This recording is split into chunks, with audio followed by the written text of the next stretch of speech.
Ésaïe, chapitre 25. Ô Éternel, tu es mon Dieu. Je t'exalterai, je célébrerai ton nom, car tu as fait des choses merveilleuses. Tes desseins conçus à l'avance sont fidèlement accomplis, car tu as réduit la ville en un monceau de pierre, la cité forte en un tas de ruines, la forteresse des barbares est détruite, jamais elle ne sera rebâtie. C'est pourquoi les peuples puissants te glorifient, les villes des nations puissantes te craignent.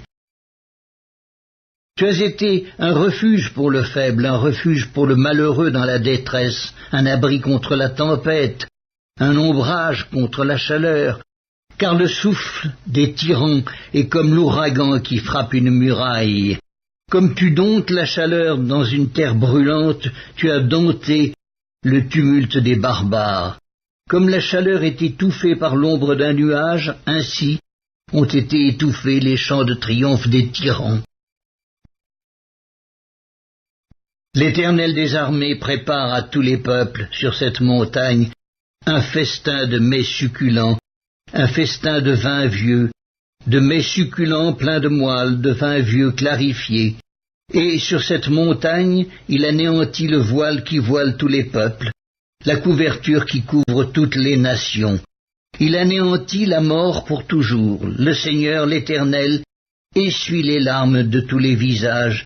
Il fait disparaître de toute la terre l'opprobre de son peuple, car l'Éternel a parlé.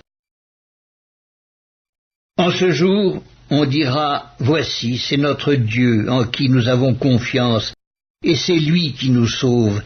C'est l'Éternel en qui nous avons confiance. Soyons dans l'allégresse et réjouissons-nous de son salut, car la main de l'Éternel repose sur cette montagne. Et Moab est foulé sur place comme la paille est foulée dans une mare à fumier. Au milieu de cette mare, il étend ses mains, comme le nageur les étend pour nager. Mais l'Éternel abat son orgueil et déjoue l'artifice de ses mains.